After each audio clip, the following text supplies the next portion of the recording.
ഡൽഹിയിലും മറ്റ് ഉത്തരേന്ത്യൻ സംസ്ഥാനങ്ങളിലും കനത്ത മഴയാണ്. ഇന്ദിരാഗാന്ധി അന്താരാഷ്ട്ര വിമാനത്താവളത്തിലെ ടെർമിനൽ 1-ന്റെ മേൽക്കൂരയുടെ ഒരു ഭാഗം തകർന്നു വീണു. ഒരാൾ മരിച്ചു, 6 പേർക്ക് പരിക്കേറ്റിട്ടുണ്ട്. നഗരത്തിന്റെ മറ്റു ഭാഗങ്ങളിൽ വെള്ളക്കെട്ട് രൂക്ഷമാണിപ്പോൾ. ഡൽഹിയിൽ മാത്രമല്ല, ഉത്തർപ്രദേശിന്റെയും ഹരിയാനയുടെയും പല ഭാഗങ്ങളിലും ശക്തമായിട്ട് മഴ പെയ്യുന്നുണ്ട്.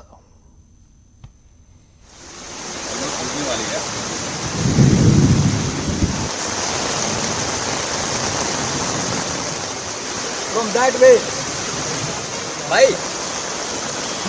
एक बार ट्राई कर लो. ഇന്നലെ രാത്രി മുതൽ നിലയ്ക്കാതെ പെയ്ത മഴയാണ് ഡൽഹിയെ വെള്ളത്തിൽ മുക്കിയത്. കൊണാട്ട് പ്ലേസിനോട് ചേർന്നുള്ള മിൻഡോ റോഡ്, എയിംസ് ആശുപത്രിക്ക് സമീപമുള്ള മൂൽചന്ദ് അണ്ടർപാസ്, കത്തവ്യ പത്ത് തുടങ്ങി നഗരത്തിലെ പല ഭാഗങ്ങളിലും വെള്ളക്കെട്ട് രൂപപ്പെട്ടു.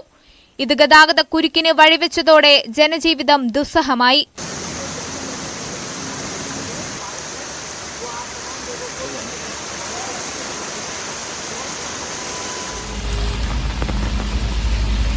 ഡൽഹിയിലെ വിവിധ മെട്രോ സ്റ്റേഷനുകൾക്ക് സമീപവും ഡൽഹി അന്താരാഷ്ട്ര വിമാനത്താവളത്തിലും വെള്ളം കയറി.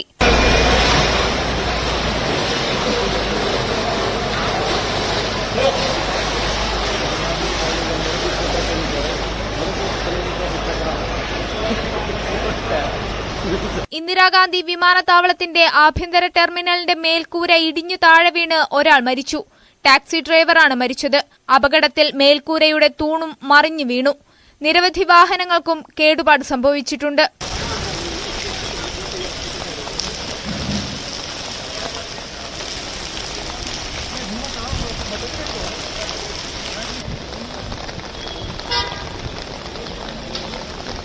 വിമാനത്താവളം സന്ദർശിച്ച വ്യോമയാന മന്ത്രി റാം മോഹൻ നായിഡു കൊല്ലപ്പെട്ടയാളുടെ കുടുംബാംഗങ്ങൾക്ക് 20 ലക്ഷം രൂപ നഷ്ടപരിഹാരം പ്രഖ്യാപിച്ചു. This structure has been built in 2009 and what we have asked the DIAL, Delhi International Airport Limited also, is to do a verification inspection from their side.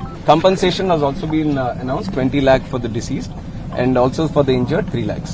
വിമാനങ്ങൾ റദ്ദാക്കിയ സാഹചര്യത്തിൽ യാത്രക്കാർക്ക് പകരം സംവിധാനം ഒരുക്കുകയോ ടിക്കറ്റ് തുക തിരികെ നൽകുകയോ ചെയ്യാൻ വിമാന കമ്പനികൾക്ക് CGCA നിർദ്ദേശം നൽകി. National desk, news 18.